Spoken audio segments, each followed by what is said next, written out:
Toby Blackson was not born into a world of riches. He grew up in a simple home. His family was middle class. They worked hard for what they had. Toby learned this lesson early. He saw the value of effort. He understood that dreams needed fuel. That fuel was dedication, day in and day out. This was the world that shaped Toby Blackson. It was a world of ordinary things. But Toby had extraordinary dreams. His first car was an old Honda Civic. It was not shiny or new. It was a testament to his beginnings. The car had seen better days. It rattled sometimes. It coughed on cold mornings. Yet this car was important. It was more than just transport. It was a symbol. It represented where he was. It also represented where he wanted to go. He spent many hours in that Civic, thinking, planning, imagining a different future for himself. Young Toby was a keen observer. He watched the world around him. He saw how things worked. He saw how they could be better. He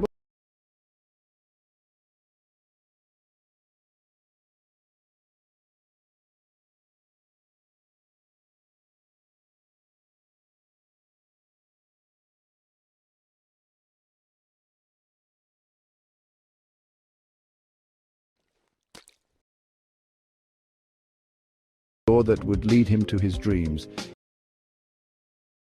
or how they could be better. He wasn't just a dreamer, he was a thinker, a tinkerer at heart. This curiosity was a powerful force. It was the spark that would later ignite great things.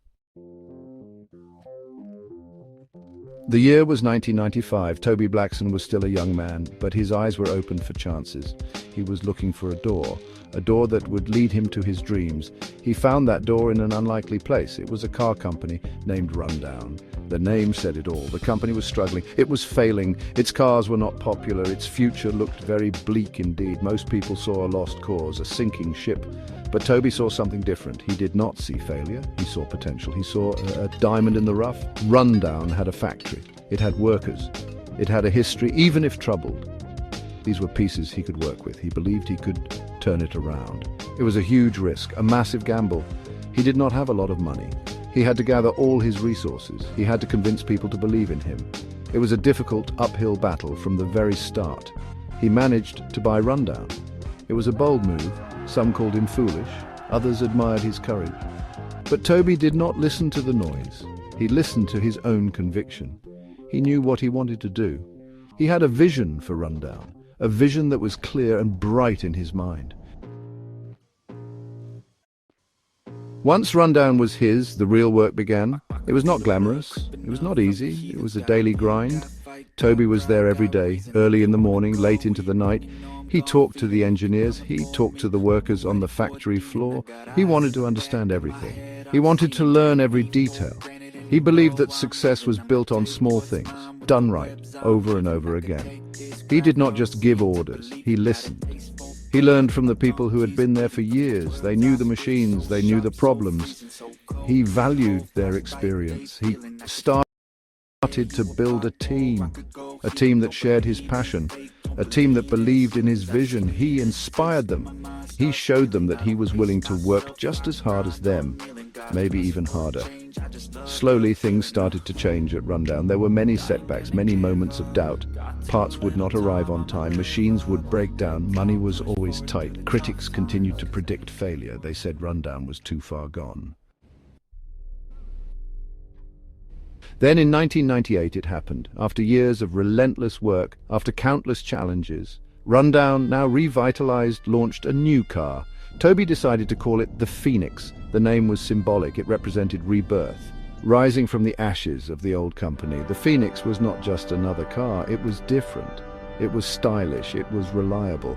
And importantly, it was affordable. Toby had understood what people wanted. He had listened. The public loved the Phoenix. It was an instant hit. Suddenly, everyone was talking about Rundown, and everyone was talking about Toby Blackson. The cars started selling faster than they could make them. The factory was buzzing with activity.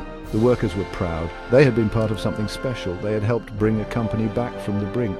The success of the Phoenix was their success too. It was a shared victory. Toby Blackson became famous. He was the young man who had dared to dream. He had taken a failing company, and he had turned it into a shining success. Section 5. A new playground. The vision of Gamebox. With Rundown thriving, Toby could have relaxed. He could have enjoyed his success in the car industry. Many people would have done just that, but Toby Blackson was not like many people. His mind was always searching, always looking for the next challenge, the next frontier. He started to look beyond cars. He saw another world that excited him, a world full of creativity and new possibilities. That world was technology, specifically video games. Around the year 2000, the video game market was growing fast. Consoles were becoming more powerful, games were becoming more immersive. Toby saw an opportunity. He saw a space for something new, something different. He was a car guy. He knew mechanics, he knew design, he knew manufacturing, but tech was a different field. Section 6, Coding the Future, the creation of Gamebox in the year 2000. The decision to create Gamebox was bold. Transitioning from cars to game consoles was a huge leap. It was like jumping from one speeding train to another. But Toby Blackson was not afraid of leaps. He embraced the challenge. The year 2000 marked the official start of this new adventure. He invested a significant amount of his own money. Money earned from the success of the Phoenix. He was betting big. Again, developing Gamebox was an intense process. It required a different kind of engineering, a different kind of design. Toby and his new team worked tirelessly. They faced many technical hurdles. Building a powerful yet affordable console was not easy. The competition was fierce. Established giants already dominated a large part of the market. Some industry insiders were skeptical. They saw Toby as an outsider, an amateur in their world. They did not think he could succeed. Toby, however, brought his unique approach. He focused on user experience. He wanted Gamebox to be intuitive. He wanted it to be fun from the moment you turned it on. He also understood manufacturing. He knew how to build things efficiently. Section 7, Victory Lap. Gamebox conquers the world. When Gamebox launched, it was a sensation. It exceeded all expectations. The console flew off the shelves. It was a massive hit. Toby Blackson had done it again. He had entered a new industry, and he had conquered it. Gamebox was praised for its power, its sleek design, and its incredible lineup of games. It quickly became the most popular console in the world. Children and adults alike loved it. What made Gamebox so special? It was a combination of things. Toby had focused on a few key areas. First, the hardware was cutting edge. It delivered amazing graphics and smooth gameplay. Second, he had secured exclusive games that people could only play on Gamebox.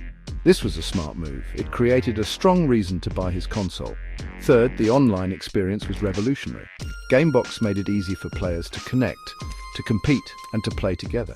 The success of Gamebox was a global phenomenon. It was not just a hit in America, it was a hit in Europe, in Asia. Section 8, An Abrupt Silence. The tragic day in 2013. Life is unpredictable. Success and fame cannot shield anyone from fate. Toby Blackson, the man who had reached such incredible heights, was no exception. In 2013, tragedy struck. It was a day that started in sorrow. Toby Blackson was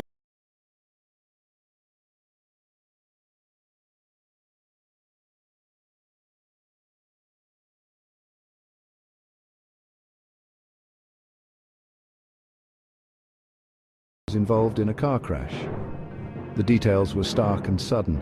The man who had revolutionized the car industry, the man who had built the beloved Phoenix, he died in a car. The news spread quickly. It stunned the world. From the factory floors of Rundown to the living rooms where Gamebox glowed, people were in disbelief. How could this happen? He was still relatively young. He had so much more to give, so many more ideas to explore. His journey seemed unfinished. His story was cut short.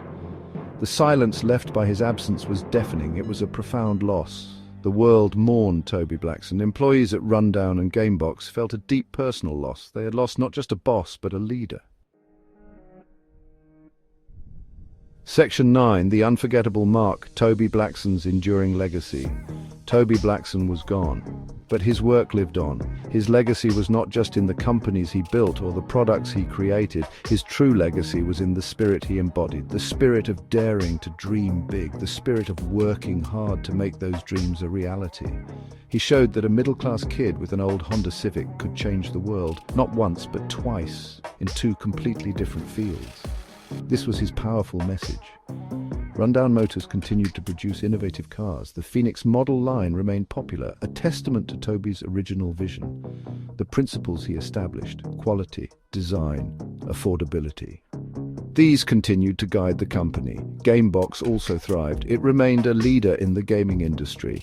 New generations of the console were developed, but they all carried the DNA of Toby's initial creation: fun, power, connection. His influence was everywhere. People remember Toby Blackson for his incredible success.